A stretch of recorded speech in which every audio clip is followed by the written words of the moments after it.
नमस्कार. सत्यपरिचितमध्ये मी इरफान सय्यद आपल्या सर्वांचं स्वागत करतो. मी सध्या आहे काशीमेरा पोलीस स्टेशन येथे आणि या ठिकाणी एक मेडिकलवाले आहेत जे मीरा भाईंदर महानगरपालिकेच्या प्लास्टिक नियंत्रण पथक यांच्या विरोधात तक्रार देण्यात आले आहे.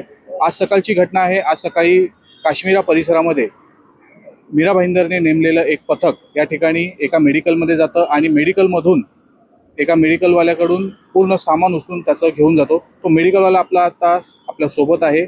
आज सकाळी जी काय घटना घडली ती आपण पूर्ण त्यांच्याकडून जाणून घेणार आहोत आणि या संदर्भात त्यांचं काय म्हणणं आहे ते जाणून घेऊया. आज सवेरे आपके मेडिकल में मीरा भाईंदर महानगरपालिका के कुछ लोग आए थे, उन्होंने किस प्रकार की कार्रवाई की और क्या हुआ था? सर जी, सुबह सुबह 8:30 का टाइमिंग था। 8:30 से 9 के बीच में 25 से 30 लोग आते हैं एक साथ।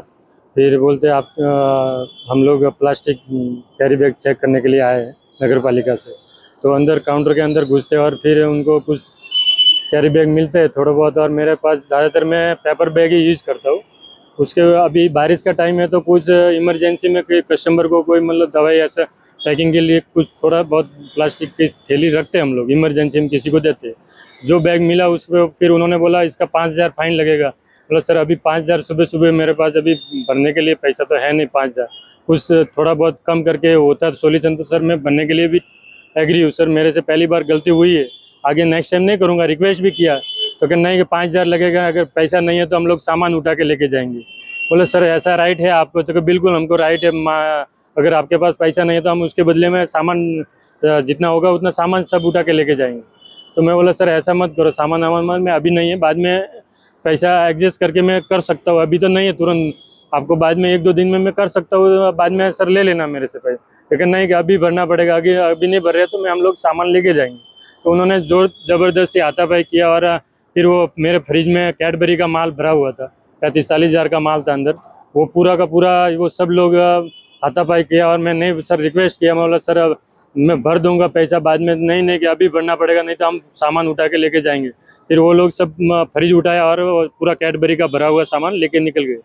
फिर बाद में मैंने अपने न्यूज़ में और अपने रवि भाई से वगैरह संपर्क किया तो उन्होंने पत्रकार वगैरह न्यूज़ में मेरा वीडियो दिया, तो उनके दबाव से वो उनके ऊपर प्रेशर आया तो उन्होंने वापस फ्रिज लेके आए, तब देखा कि उसमें माल काफ़ी कम था, माल अंदर से चोरी हो गया।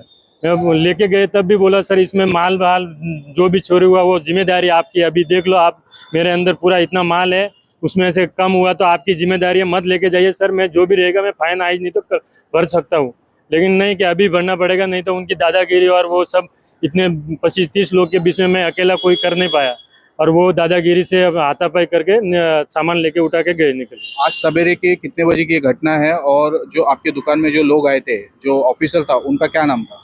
वो कांतिलाल बांगर करके ऐसे सर थे, नगर पालिका अधिकारी थे। कम से कम 25-30 लोग थे, उसमें से 2-3 जनों का था आईडी, वो भी उल्टा लटकाया हुआ था, उसमें नाम नहीं दिख रहा था प्रॉपर क्या नाम था, लेकिन फोटो में वीडियो में प्रॉपर है उसमें कि कौन कौन अधिकारी है, उनका नाम मुझे पता नहीं है। तो उनके ऊपर मैं यही चाहूँगा कि आपके माध्यम से पुलिस FIR हो, उन पर कड़ी कार्रवाई हो, या उनके ऊपर गुना दाखिल हो के उनको सस्पेंड होना चाहिए। इस तरह से उनकी दादागिरी ये सब नहीं होना चाहिए। अभी आप पुलिस स्टेशन में हैं, पुलिस स्टेशन में आपने लिखित स्वरूप से तकरार की है, तो पुलिस का क्या कहना है? पुलिस वाले अभी कानाताई कर रहे लेने के लिए, FIR नहीं ले रहे। बोले कमिश्नर साहब से बात करो, उनसे बात करो, वैसे बात को टाल मटोल कर रहे हैं। फिर भी हम लोग कोशिश कर रहे हैं आपके माध्यम से अगर हो सके तो FIR दर्ज हो तो उनके ऊपर कुछ कार्रवाई होना चाहिए। हमको इतनी आपके माध्यम से इतनी उम्मीद है कि ज़रूर उनके ऊपर कार्रवाई होगी। आपके यहाँ से जो माल जब्त किया गया था वो वापस कितने देर में लाया गया? वो कम से कम सुबह 8:30-9 बजे लेके गए थे, बाद में वो लोग 11-12 बजे के बीच में कुछ मेरे माल लेके आया रिटर्न, और दादागिरी से माल रख के गए, वाला जो करना है कर लेना, माल जो था वो दे दिया, अभी नहीं मिलेगा, ऐसा करके वो अधिकारी, उसमें वीडियो फुटेज में भी सुनाई दे रहा, लड़का बोला माल हमारा अंदर कम है, जितना लेके गए थे उतना माल है नहीं अंदर, तो बोला जो है वो ले ले, जो करना है तुम कर लेना कार्रवाई, हमको जो होगा हम भी कार्रवाई करेंगे, ऐसा सुना के वो फ्रीज रख के निकल गए। महानगरपालिकेने प्लास्टिक वापराच्या नियंत्रणासाठी जे पथक नेमलं आहे ते पथक कशा प्रकारे दुकानदार आणि व्यावसायिक यांच्या दुकानामध्ये जाऊन दादागिरी करत आहे।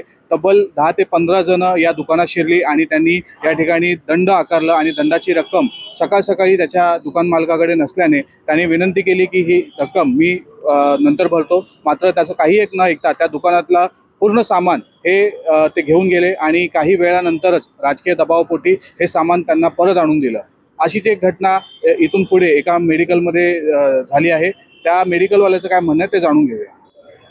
काय झालेलं आज सकाळी तुमच्या दुकानामध्ये नगरपालिकेची माणसं आली होती, त्यांनी कशा प्रकारची कारवाई केली आहे? सकाळी मेडिकलमध्ये आमच्या नगरपालिका श्री साई मेडिकलमधून बोलतोय मी। सकाळी मेडिकलमध्ये आले, कमसे कम ते 20 ते 25 माणसं मेडिकलमध्ये आले थैली चेकिंगसाठी। त्यांना थोडीफार थैली भेटली, 10-15 थैल्या भेटल्या, तर ते बोलले फाईन मला गेल्याची। तर ते बोललं ठीक आहे बाबा फाईन आहे। तर बोललं सकाळी आल्यानंतर गल्ल्यामध्ये पैसे पण नव्हते, तर त्याला 2-3 हजार रुपयाची असेल तर फाईन मारा, मला आहेत पैसे नाही, बोला 10,000 पाहिजे।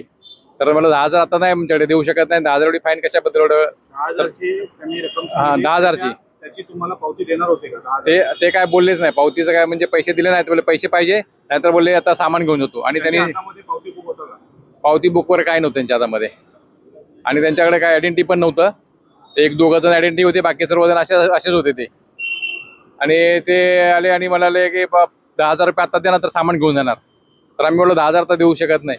तर ते बोलले पैसे द्या तो सामान घेऊन येतो। तर त्यांनी जबरदस्ती आमचे कॉम्प्युटरचे दोन्ही PC ओढून काढले, ते स्वॅप मशीन होते ते काउंटरचे उचलून घेऊन गेले, सर्व हे सामान आमचं घेऊन गेले। तर अशी त्यांची दादागिरी आणि दुकानामध्ये एवढे माणसं घुसले की कोण काय करते कुठे हात टाकते काय समजलं नाही, काय बाकी पण गेलं असेल तर आम्हाला काय माहित नाही।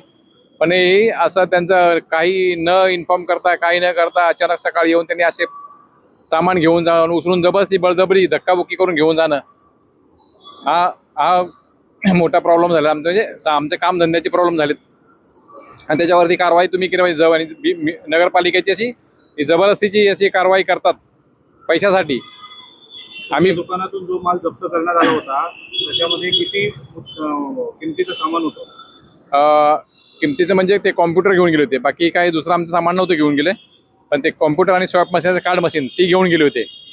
नंतर ते थोड्या वेळाने आणून परत घेऊन गपचूप ठेवून गेले। आम्ही बोललो आता घेऊन गेलं तुम्ही तुमच्याकडे ठेवा, आम्ही फाईन भरल्यावर मला परत द्या। नाही आम्हाला त्या जवळच ते बाहेर ठेवून सोडून गेले तेच। आता तुम्ही काश्मीर पोझिशन मध्ये आहेत, काय पुढे तुम्ही ते भूमिका असणार आहे तुमची? म्हणजे त्यांच्या विरोधात आम्ही त्यांच्या विरोधात तक्रार देणार आहे, पण त्यांच्यावर कारवाई व्हावी बाबा। असे एवढी माणसं अचानक घुसतात आणि सामान उचलतात, यांना परवानगी आहे काय, त्यांना अधिकार आहे काय? प्लास्टिकवर बंदी आहे तरी देखील तुम्ही प्लास्टिक थैल्या वापरता? प्लास्टिक आम्ही वापरत नाही। प्लास्टिक आमच्या दुकानामध्ये जे आमच्या पेपर बॅग ठेवलेले आहेत, पण काय माल आमच्याकडे येतो त्याच्यात त्या प्लास्टिक बॅग जमा झालेल्या असतात, तर आम्ही ठेवून देतो तर त्या बॅग त्यांना भेटल्यात। आम्ही अशा प्लास्टिक बॅग वापरतच नाहीये, पेपर बॅगच वापरतो। तरी त्यांना भेटल्या तर आम्ही बोललो ठीक आहे साहेब आता झाली चुकी, आमच्याकडे या भेटल्या थोड्याफार, तर आम्ही फाईन भरायला तयार आहे। पण ते 10,000ची मागणी करायला लागले, मग ते आम्ही बोललो 10,000 देऊ शकत नाही। मग ते बोलले सामान घेऊन जाणार आम्ही, आणि ते धक्काबुक्की करून जबरदस्ती खेचून घेऊन गेले सामान। जसं की आपण पाहू शकता या दोन्ही मेडिकलचे जे मालक आहेत ते आपल्या सोबत होते, त्यांचं आपण म्हणणं ऐकून घेतलं। प्लास्टिक नियंत्रण पथक जे या ठिकाणी या दुकानामध्ये गेलं, या दुकानामध्ये जी काही कारवाई झाली, दंडाची रक्कम त्यावेळी सकाळी त्यांच्याकडे नव्हती। सकाळी 9च्या दरम्यानची ही घटना आहे, 9 ते 10च्या दरम्यानची, आणि यावेळी त्यांच्याकडे एवढे पुरेसे पैसे नव्हते असं त्यांचं म्हणणं आहे दुकानदारांचं। आणि त्यांनी सांगितलं की आम्ही ही जी काही दंडाची रक्कम आहे ती नंतर भरू। मात्र त्या दुकानदाराचं काही एक न ऐकता मीरा भाईंदर महानगरपालिकेचं प्लास्टिक नियंत्रण पथक हे त्या दुकानामधलं काही सामान घेऊन गेले आणि थोड्याच वेळाने ते परत आणून दिलं। मात्र ज्यावेळी ते परत आणून दिलं त्यावेळी जे काही त्यांनी संपूर्ण माल उचलला होता मुद्देमाल, त्याच्यामधलं काही माल हे गायब असल्याचं दुकानदारांना निदर्शनास आलं आणि याच विरोधात त्यांनी आता पोलीस स्टेशनमध्ये धाव घेतली आहे तक्रार करण्यासाठी। या विरोधात ही जी काही कारवाई झाली ही चुकीच्या पद्धती कारवाई कुठे ना कुठे दिसत आहे। ज्यावेळी हे सर्व दुकानामधून मुद्देमाल जप्त करण्यात आला त्यावेळी या दुकानामधून काय माल घेऊन जात आहे याचा पंचनामा किंवा याची एक यादी बनवून त्यावर दुकान मालकाची सही घेणं हे आवश्यक होतं। मात्र अशा कुठल्याच प्रकारचं हे प्रोसेस केलेली नाही आणि जो काही माल उचलून घेऊन गेला होता तो थोड्याच वेळानंतर राजकीय दबावपोटी आणून त्या दुकान मालकांकडे दिला आहे. मात्र त्यावेळी याच्यामधलं सामान नसल्याचं त्यांच्या निदर्शनास आलं आणि त्यानंतर ह्यांनी पोलीस स्टेशनमध्ये धाव घेतली आहे. आता या सर्व संदर्भात मीरा भाईंदर महानगरपालिकेची काय भूमिका असणार आहे, मीरा भाईंदर महानगरपालिका काय कारवाई करणार याच्याकडे सर्वांचं लक्ष आहे.